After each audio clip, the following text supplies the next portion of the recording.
Frindle, Andrew Clement. Chapter 1. Nick. If you ask the kids and the teachers at Lincoln Elementary School to make 3 lists, all the really bad kids, all the really smart kids, and all the really good kids, Nick Allen would not be on any of them. Nick deserved a list all his own, and everyone knew it. Was Nick a troublemaker? Hard to say. One thing's for sure, Nick Allen had plenty of ideas, and he knew what to do with them. One time in 3rd grade, Nick decided to turn Miss Diva's room into a tropical island. What kid in New Hampshire isn't ready for a little summer in February? So, first he got everyone to make small palm trees out of green and brown construction paper and taped them onto the corners of each desk. Miss Diva had only been a teacher for about 6 months, and she was delighted. That's so cute. The next day, all the girls wore paper flowers in their hair, and all the boys wore sunglasses and beach hats. Miss Diva clapped her hands and said, "It's so colorful." The day after that, Nick turned the classroom thermostat off to about 90 degrees with a little screwdriver he had brought from home. All the kids changed into shorts and t-shirt with no shoes, and when Miss Diva left the room for a minute, Nick spread about 10 cups of fine white sand all over the classroom floor. Miss Diva was surprised again at just how creative her students could be. But the sand got dragged out into the hallway, where many the custodian did not think it was creative at all, and he stomped right down to the office. The principal followed the trails of sand, and when she arrived, Miss Diva was teaching the hula to some kids near the front of the room, and a tall, thin, shirtless boy with chestnut hair was just spiking enough volleyball over a net made from 6 t-shirts tied together.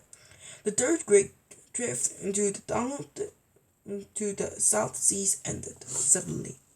But that didn't stop Nick from trying to liven things up.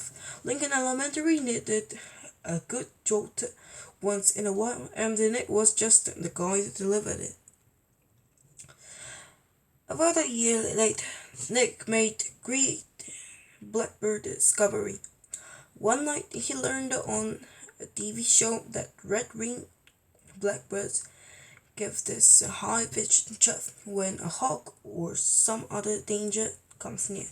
Because of the way sound travels, the hunter birds can tell where the high-pitched chirp is coming from. The next day, during silent reading, Nick glanced at his teacher, and he noticed that the Mrs. Avery's nose was curved, kind of like the beak of a hawk. So Nick let out a high, squeaky blackbird. Peep! Mrs. Avery jerked her head off from her book and looked around. She couldn't tell who did it, so she just said, "Shh!" to the whole class. A minute later, Nick did it again, louder. Beep! This time, there was a little giggling from the class, but Mrs. Avery pretended not to hear the sound, and about 15 seconds later she slowly stood up and walked to the back of the classroom. Without taking his eyes off his book and without moving at all, Nick put his head and soul into the highest and most annoying chirp of all. Beep! Mrs. Avery pounced. "Janet Fisk, you stop that this instant!" Janet, who was sitting 4 rows away from Nick, promptly turned white, then bright crimson. "But it wasn't me, honest." There was a catch in Janet's voice, as if she might cry. Mrs. Avery knew she had made a mistake, and she apologized to Janet. "But someone is asking for big trouble," said Mrs. Avery, looking more like a hawk every second. Nick kept reading, and he didn't make a peep. At lunchtime, Nick talk to Janet. He felt back that Mrs. Avery had pounced on her. Janet lived in the next neighborhood and sometimes they played together. She was good at baseball and she was better at soccer than most of the kids in the whole school, boys or girls. Nick said, "Hi, Janet. I'm sorry you got yelled at during reading. It was my fault. I was the one who made that sound." "You did?" said Janet. "But how come Mrs. Avery thought it was me?" So Nick told her about the black bears, and Janet thought it was pretty interesting. Then she tried making a peep or two, and Janet's chirps were even higher and squeakier than Nick's. She promised to give everything a secret. For the rest of Nick's fourth grade year, at least once a week, Mrs. Avery heard a sound, loud peep, from somewhere in her classroom. Sometimes it was a high-pitched chirp, and sometimes it was a very high-pitched chirp.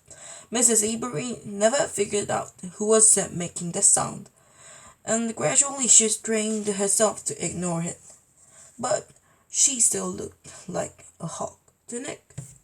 The whole thing was just one long and successful science experiment, and Jenna Fisk enjoyed it too.